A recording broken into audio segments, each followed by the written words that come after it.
Mr. Speaker, on April 8th,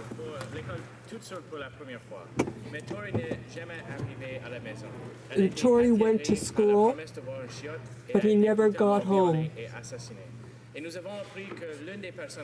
and was raped and killed.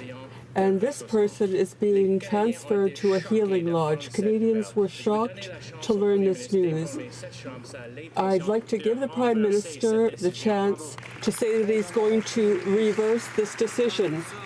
Mr. Speaker, our hearts go out to the family, to Terry's family. The Minister has asked Corrections Canada to examine this decision to make sure it is adequate and in keeping with policy.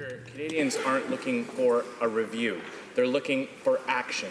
They want to see this government reverse this decision. Will the Prime Minister do what he has the power to do and reverse this decision? The Right Honourable Prime Minister. Mr. Speaker, our hearts go out to the family of Tori Stafford for the loss they endured and have lived with these past 9 years. The Minister has asked that the Commissioner of Correctional Services review such decisions to ensure they are done properly and in accordance with long-standing policy. The Honourable Leader of the Opposition. Mr. Speaker, that's not what the Minister said. The Minister said that he trusted the officials to ensure that the killer's bad practices were addressed. These weren't bad practices. These were horrific crimes, and they deserve to be punished. The Prime Minister has the ability to reverse this decision. Will he do so? The Right Honourable Prime Minister. Mr. Speaker, as mentioned by the then Minister of Correctional Services and Public Safety, the member from Lévis, pointed out, I, the Minister, do not control the security classification of individual prisoners. That's what the Conservative Minister said in 2013. We continue to respect our justice system to take the right decisions in the right way. The Minister has asked to ensure that all the decisions were taken in accordance with our laws. Honourable Leader of the Opposition. Mr. Speaker, when officials get it wrong, the government and the elected representatives have an obligation to make it right. The Prime Minister knows that the department reports to the government and that he has a variety of tools at his disposal. And he needs to tell Canadians right now whether or not he intends to use every tool at his disposal to reverse this decision. Honourable Prime Minister. Mr. Speaker, the individual in question was classified as a medium security back in a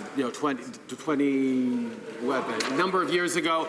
Continued to be classified in 2014 when she was transferred to this new facility as medium security. On this side of the House, we do not look to politicize tragedies like this. We expect people to do their jobs, and that's what we're ensuring happens. Honourable Leader of the Opposition. That's the whole point, Mr. Speaker. They're not doing their job. This is not a minimum security risk. This is a convicted killer who has been found guilty of the most horrific crimes, the types of things that all parents are so fearful of. And we, as elected representatives, and this Prime Minister has an obligation and a responsibility to make it right when officials get it wrong. He knows he has the power to do that. This person bragged about stomping on the face of a fellow inmate, bragging to her friends that she had committed hateful acts in prison. Will he do the right thing? The Right Honourable Prime Minister. Mr. Speaker, I will let Canadians make a determination of who is politicizing this situation. Mr. Speaker, the individual in question was transferred to a medium security facility in 2014. They are still in a medium security facility now. Honorable député de Berthier-Masquinanger.